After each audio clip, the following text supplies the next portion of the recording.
Robert Dunn has had an outstanding career training standardbred horses. He's a 3-time premiership winning trainer. He's trained over 2,000 winners, one of only 4 to have achieved that.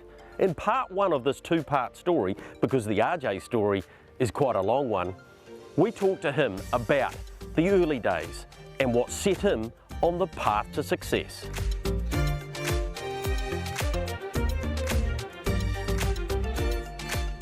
Well, these shows are supposed to be half an hour, but I'm thinking we might go for a bit longer here. Yeah, well, I would part 1 today and part 2 next week or something like that. Something like that, RJ. Yeah. It's great to have an opportunity to sit down. Not that you're at the end of your career, but gee, there's a bit of ground to cover here. What were you like early on, school-wise and that? Were the horses always part of your life? Not early on, Greg, to tell you the truth. It was really just sort of thing happens, fate you call it. Things happen in life, and my father was a coaster and loved his rugby league, and his dad was a coal miner and he was heading for the coal mines too. He was a very good rugby league player, and then he got hurt so badly he couldn't go in the mines, became a fruiterer, and then he decided it rained too much on the coast, so my mum moved over to Christchurch and he bought the flashiest coffee lounge in Christchurch called the Granada and had it for a wee while. And he used to go to Wellington all the time to get his back checked because the league affected his back. And Max Williams, who of course is Tim's grandfather, was a friend of Mum and Dad's, and he said one day to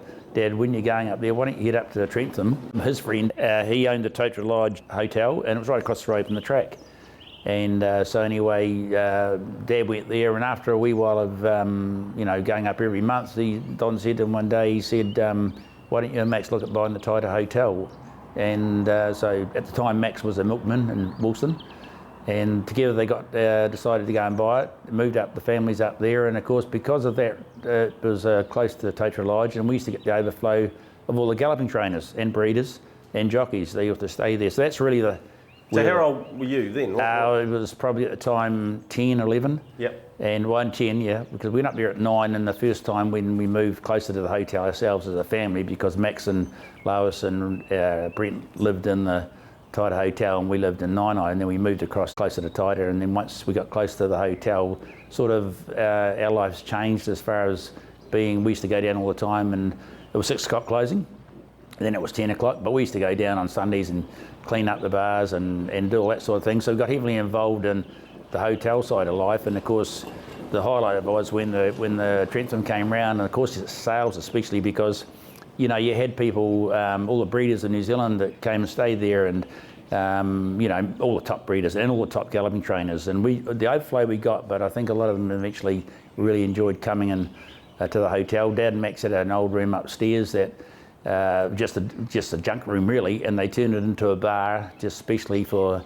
the galloping people and the jockeys and the trainers and the owners and breeders, etc. And they loved coming to stay there. And in fact, when he got a phone call one day from Sir Patrick Hogan at the time, and said he was just starting out on his own, had left Fencourt and with his brother John and gone and was starting Cambridge Stud, and he asked whether he could have enough accommodation for him and his staff. And Dad said at the time there weren't a lot of rooms, but they worked it out between the two of them, and they had caravans outside, and then some of the stable hands would sleep in a makeshift bedroom in the lounge once the lounge bar closed. So it was great times, and that's where really the horse side of it came on. Gary Willits, the champion jockey, used to stay with us all the time, and nothing I liked better was going down on a race day to Trentham, and I'd get Gary and Ronnie Taylor stay with us, and I'd love scrubbing their boots up and making them shining like one thing. I'd go along, they taught me how to lead a horse and muck out a box, and that's really how my horse life began.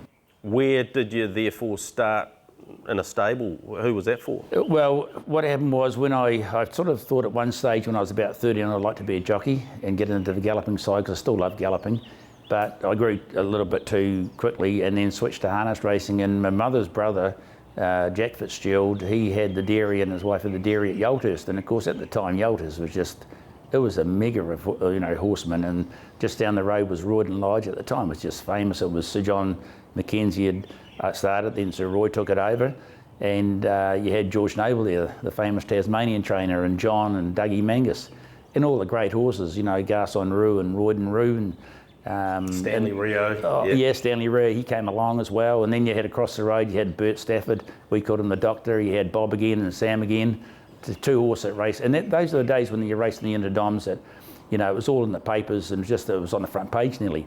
And then Morris Holmes and Alan Holmes were just down the road, and Graham Holmes around the corner. Petey Aitman had just started up, you know, and then Kevin Ryder, he'd moved into there, and it was just everywhere around was just, and across the road was, of course, was Peter Williams and his dad. So it was a mixture of galloping and trotting. Yeah, so I loved it. Yeah. I loved it. So I went down and stayed at my uncle's dairy, and I started off going to. So is that the dairy that's still there? That's the dairy that's still there in the corner.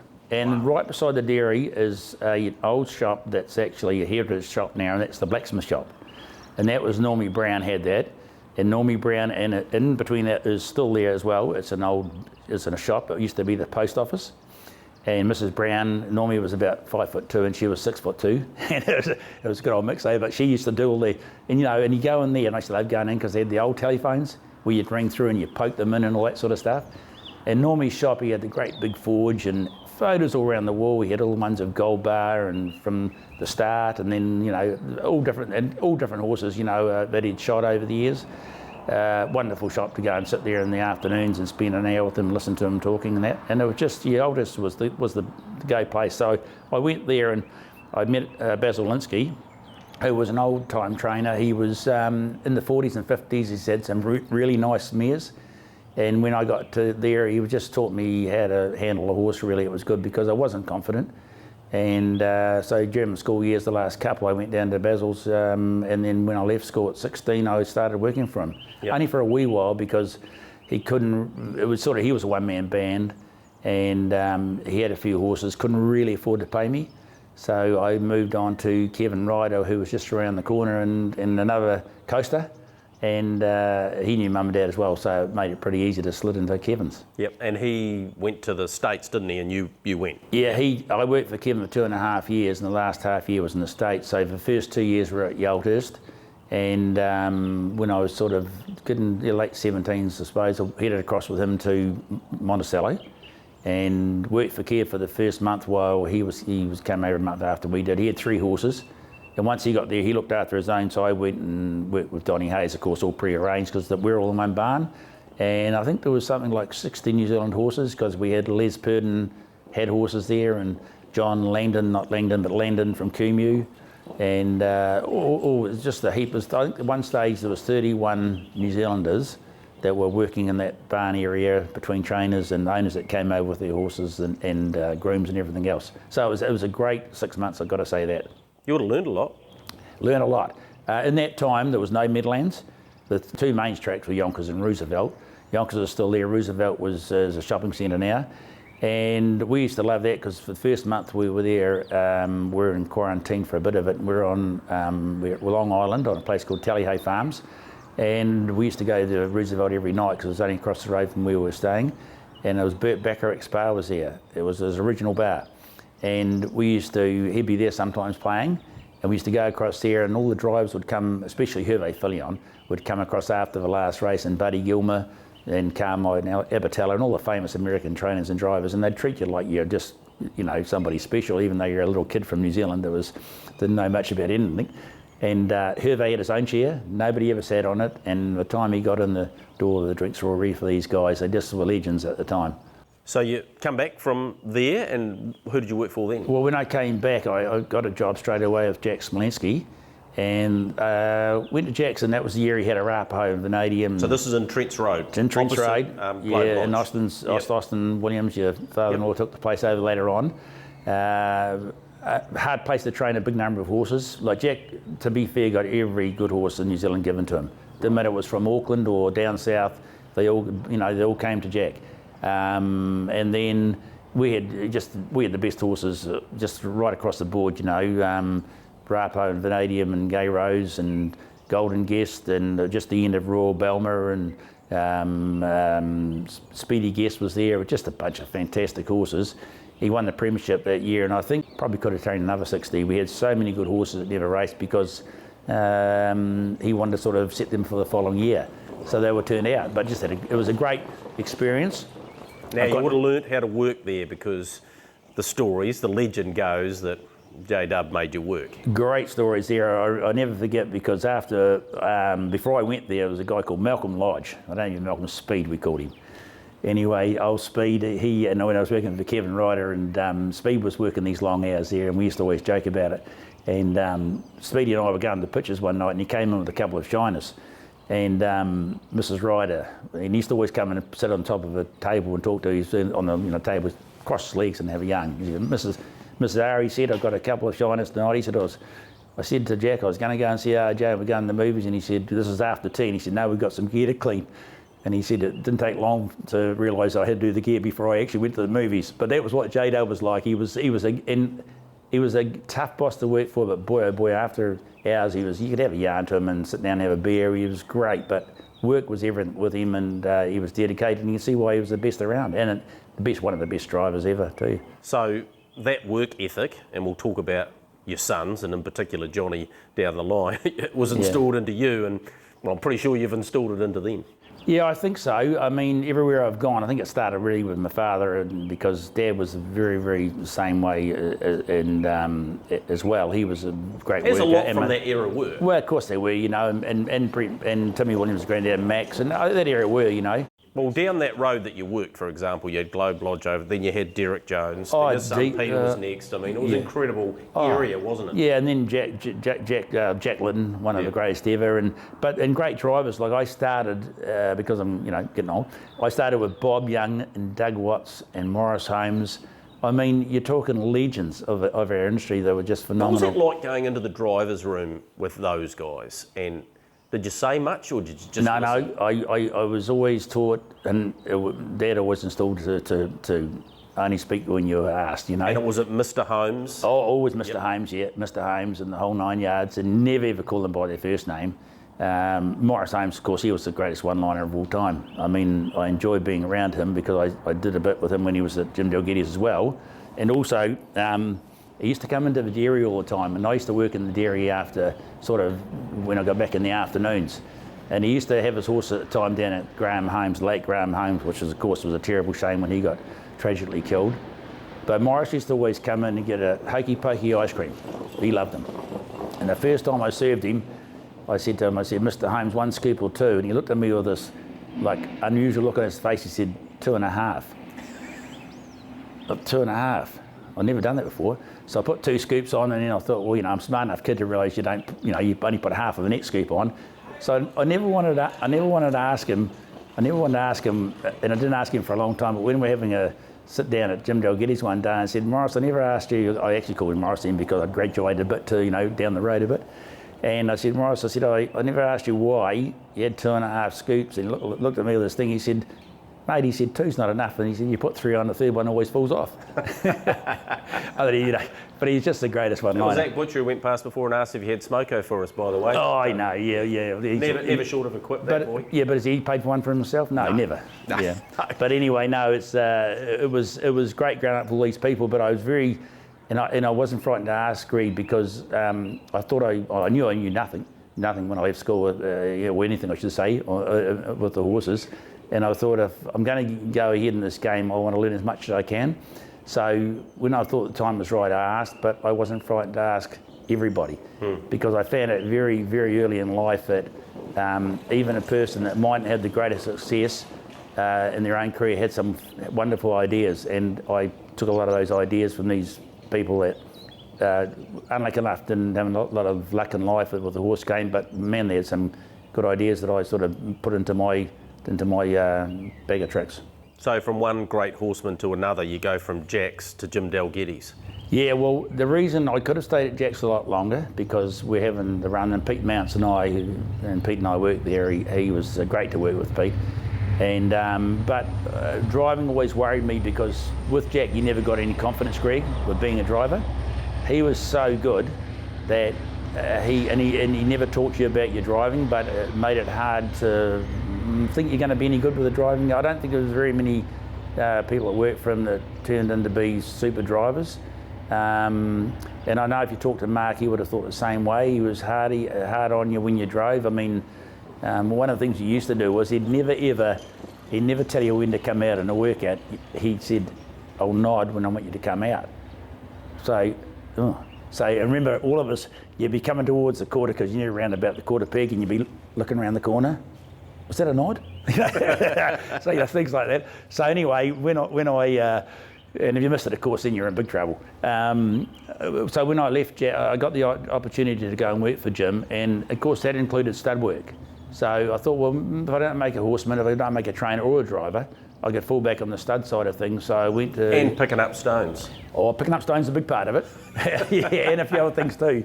So I went to Jim's, and Faye was there, of course, and it was great because Cram was only small. I think he was about 5 or 6. Blair was just being only 2 years old. But Jim was a great horseman. He was a stockman, you know, so he was different than Jack. But we had everything, you know. We had, Faye and I jumping horses, going rounding up the Angus cattle, and had out to win, or Bachelor Hanover and out to win there. Yeah, the stud work would have been interesting. That was great. And he, of course, only trained his own horses, so there was no pressure at all. So the stud work was great, and it gave me a second string to my bow, or even a third. Your first driving win was in the early 70s, appropriately, I think it was at Hutt Park. Yep. Gigi Lamour? Gigi Lamour. Yeah, she was one that Dad had brought, and this comes back to, and Dad and Max owned her. This came back to the milkman days of Max Williams, because Max originally was from the coast, and he used to go across here in the mills, in the sawmilling and that. And he had a milk round in Woolston, and part of that was going past every day Alf Bourne, the legendary AJ Bourne, who trained Vanderford and the famous horse that got chopped up, of course. And he trained Gigi Lamour, didn't he? Trained Gigi Lamour too, and that was through Max. So when Max left Christchurch and came up to the hotel with Dad, the first thing he said to Alfie, he said, if you get a nice filly that you like or a horse that you like, give me a ring, and if we can afford it, Alan and I would love to come to partnership with you. So they bought the horse, and she won 5 races, and that set my career on the way as far as driving goes. So I think your first full season of driving, you had 19 or 20 winners, horses like Sulky Wave and Ladies Rule, and yeah. Did you enjoy the driving, Robert? And I mean, I know you ended up driving about 300 winners. Well, first of all, I think the driving started after Gigi Lamour had Bound to Be, just before the same year as Bolton Bird, really, but earlier seeing Bound to Be was owned by Dad, and Kevin Ryder bought it for us. And he was a really nice horse. He won Rangiora and the Geraldine Cups. Then he finished up going for the Great Northern Derby. He should have won it. Never got a run behind 3-star horses. Never ever saw daylight. The same thing happened to him in the Messenger year later. And then the same time I got onto Bolton Bird at Jim's and won the Cup and the Derby. So that was a good. That would have been an incredible time. So what age are you at this stage? 20. Yeah. 21. I'm trying. 20. I was 21. Yeah, 21. So it was 1975. Yeah. So I just turned 21. That was a great season. But then what I reckon, my big smash didn't help me at all. That was the thing that really knocked me in. So where was that? That was the early 80s. And whereabouts? At Greymouth. Greymouth. My old hometown. Yeah. So that put me out for a long time, and it gave me... Because you ended up in hospital, didn't you, for a while? I was there in hospital for 3 months, nearly 4. Is this the story with Michael Pittman? Yeah. Is that the same time? Same time, me and Pitty. Yeah, me and Pitty. Remarkable. Yeah, I know. Someone else was in there, Steve Dudes was in there. Yeah. Steve Duties, Charlie. There was 4 of us, wasn't there? There's 4 of us, yeah. And Charlie, the other fellow, Charlie, the jump jockey. Yep. He was there. 4 of us all in there, and we lined up in a row. But they moved me out to Burwood, and then Mick had all those operations for a while in his league, you know. Yep. But I was out for nearly 8 months, because I developed epilepsy as well. Got a smack in the head, I didn't realise at the time. And that took a wee while to luckily I fixed it with drugs. And then I had foot dry to caliper for 2 years, because the 7 mil static nerve, I just had a wee smidgen. They said if I had it gone, I would have had no control of my leg for the rest of my life, but it was a wee bit left, and it grew back over a 2-year period, but I had a caliper. So I had to walk around with the caliper for 2 years because my foot would just drop down. Had very little control. Made it awkward for me to drive and sit in carts, because I used to get, with the damage I did to my pelvis, it was all bolted together, I had to, it made it awkward. So I made the call, probably when I came back driving after about 3 or 4 months, that I wasn't going to drive any outside horses. Right. So I just, because I'd go to trials those were days you go to Rangiora Greg every Sunday. Yep. And we'd take 20 horses, 15 to 20 every Sunday, and then we'd have a big picnic afterwards. Bert Petty, my old mate, and his wife Mavis, and they'd set up the tables and bring all the food, and all we'd have trips for Africa, It was a big old day. Get home at 5:30 on a Sunday. Wouldn't do it now. Lyndon Robert. Yeah, they came along then. Yeah, that's when I got back into, because I had the stutter between, you see, after that first year of driving, and then I had my accident, and then Dad had bought Tiger Wave, so I did 2 years stud work, and just trained our own horses, didn't have many horses at all. And then after that, Bill Playstead took him on, the stallion, and so I started getting back into it. So again. that at West Melton? Is that, Yeah. So I did. Where's Jeff? What's he doing? He was working in a car factory, so then I plucked him out of there and got him to work for me. Yeah. He was making cars. He worked at the works for a starter, and he's only one of the very few to get sacked from the works because he was accident prone. And the board walker said to him, and say, Dunny, he said, if you get hurt once more, he said, I'm going to put you off. And anyway, one day he was telling this joke to somebody, or someone was telling a joke, and he put the hot water down his gumboot and scalded his foot. Oh, so that was the end of that. That was the end of that. He was a pretty good footballer, Jeff. Good footballer, Jeff. Yeah, real good. Yeah, real good. Yeah, winger. Tough as hell. Yeah. Fast and tough and hard hitting. Yeah. But Lyndon Robert, he got you a Group 1? First Group 1 when I was in 80, and I started 82, I think it was. 80, 77, 78 I started training, had that great first year, but then I had Ladies Royal won the Oaks. Yep. And I had a horse called Karina. No, I had Ladies Royal won the Oaks and a good team of horses. And then I had, next year I started the stud work, got into that, and we only had our own horses, money, Dad and me, and had a couple of owners, you know. When did Alabama Wiz come along? He was in the era of the great era when I had National Glory, Defoe, Master, Alabama Wiz. Had a bunch of good horses. Then I had a mare called Late Last Tours by Tiger. She won about 16 races for us. She was a good mare. 10 here, and I sent her to Australia, won another 6 there, and Select Wave was another good Tiger Wave mare. So we bred some nice horses, but I didn't have a real heap of owners, and I never bought any horse in the link sales. You see, we bred them, and one stage, Greg, tell you the truth, that between me and Dad and Ken McDonald, myself, and Bert Penny and myself, and Jack Ormany from down on Oamaru, I had shares in 52 horses when I was 26 years of age. Yeah, I owned most of them myself. So there's been a gradual change over the years of going through all that, different things you do, and you wouldn't do now. And to the stage where, and it's only later years that we really started buying the sales, and that's when, it's helped all these young horses coming through. Jen and I and the Taylors, we're breeding out for 6 mares now. Right. So we've gone back, but not that huge cycle. We've got some lovely horses like Gone Surfing's going to be real good, and bits and pieces.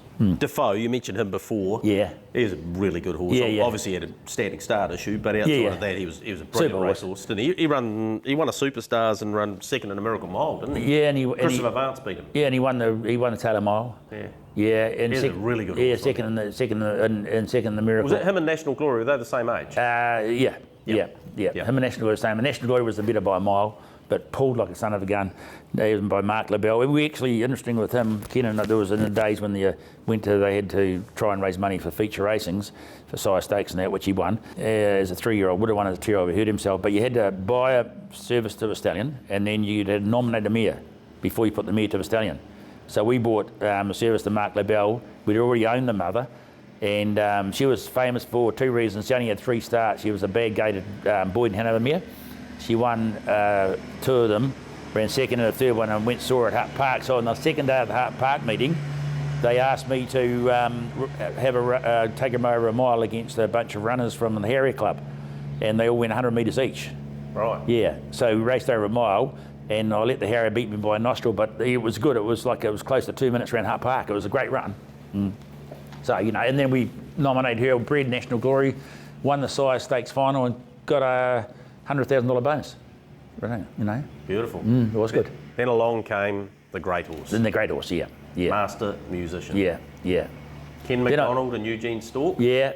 And then when Ken left, he went to he was going over and Eugene Stork. In fact, I was thinking of the mark with the McDonald's, like in Terry dying the other day. So when I started in the game, Ken and Terry and Cyril, all the recycling guys, they were all great mates, we spent a lot of time together. Now they're all gone, and of course, recycling's going to be sold next year. Everybody's dead. There's nothing left. And Janet rang me the other day, actually. It's Dave, it's Ken's brother's daughter. She's running it now, but they said everything's going to be sold up. So it's a shame in it. It's all nobody coming through for them. And then when Ken went into the galloping game, everything sort of died down. So I decided then, because my hip was terrible, so I had to go and get it operated and get a new hip put in. And they had to decide what to do with it because the pelvis was still bolted together. and they had to leave that and slip a hip in there. And then I had 2 years out of the game, and I recovered from that, or a year out of the game. Got back in and started off sliding. The first 2 horses I got with Pinky's Pacer and Shillane Storm. Yeah. And the way I went again. Yeah. Just back to the master. I remember you saying that he was a croc basically. He was sore most of the time, but as soon as that whistle blew, yeah. Well, he was never sore to his 4. It was unfortunate. His first 4-year-old, he had bad feet. So he was always going to have issues, and he could get a little bit scratchy in the feet. Yeah. But he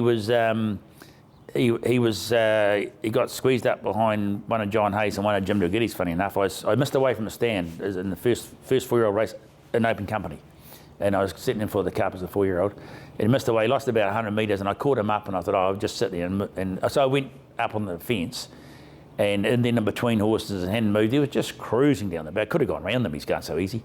And you wouldn't believe it, they bloody horse up front broke, horse in front of them broke, and they locked wheels and both bloody broke in front of me. And I know I had horse out 3 wide and went straight over top. Then he drove his hind foot hind foot onto his front foot and took a big chunk out. And I made a fatal mistake, Regan, not stopping him for the whole season. Right. Should have stopped him and let it grow out. But every time, it wasn't a quarter crack, it was just got, it was flesh there. But every time we nearly had it right. He had 10 starts that year, including over 10 of Dominions in Australia, which should have pulled the plug. You never looked, and it just blew up at the last minute. It was perfect. Then it was gone, and then after that he had issues, But his 2-year-old year was phenomenal. RF drove him, didn't he? In the RF drove him. I got hepatitis through some drug they gave me that was affecting me, and I was out for that period of time, so I got Rob to drive him. Yeah, brilliant horseman. Oh, Rob just said he was a great horseman. And then when he came back at 3, he only had 5 starts. Because he won all those bonuses, didn't he? Yep, he's unbeatable. What he did at Bathurst, the people in Bathurst at the time said it's unbelievable. And the old trainers over there, they were shocked. They just believed because they had one, and all the time Bathurst was going, they had one horse from Free Frawler from it was a real fast horse from Sydney, came up to try and crack 2 minutes for the mile, and he went 1:59.9, I think he went. And then 3 runs in a row, he went 59.7, 59.3 and 58.7. They just couldn't believe it. He raced in an incredible era. That Victoria Cup, he beat Jack Morris, Blossom Lady and Westburn Grant. Oh, the whole era. The whole era was phenomenal. Like he just got good horse after good horse, choking. It just went on and on and on. He started at the tail end of Christopher Vance. And ended up with Blossom Lady, Jack Morris, Westburn Grant. You name him. Just kept coming. In any one race, I would have thought there was at least 8 millionaire winners in the race, at least 8. And then finished up with Christian Cullen and Arkley's. It was an era of horses you've never seen. I've never been since. Yeah. Probably was before, I don't know, because back in the day there were some phenomenal horses. Because they never left the country, and they didn't race a lot at 2. So they probably lasted longer, but it was an era of horses then that was just unreal. I know we've talked about it before. Does it still irk you that he didn't win a New Zealand Cup? Well, he started in 7 of them, which is a record. Probably the one that irks me the most was probably the choking. BBC's? Well, BBC's. I moved outside Answer in the turn, and I was hanging on to him, and Nance said, RJ, he said, don't wait for me. He said, I'm finished. He said, I'm all done. He said, keep going. And I just let him roll, but because I just followed Ants around the field, and Ants got parked, and then down the back, and then he went to the front, then I moved up on the outside of him, and it was just one of those things that when I look back and I thought to myself, did I go too early? But BBC was on the move. He still would have beaten me because he got pushed back. He's a great stayer, wasn't he? Well, he got pushed back to last. And it was an all-west win like you'd never seen. BBC shooting them down, 100 metres to go. Master Musician is starting to stagger.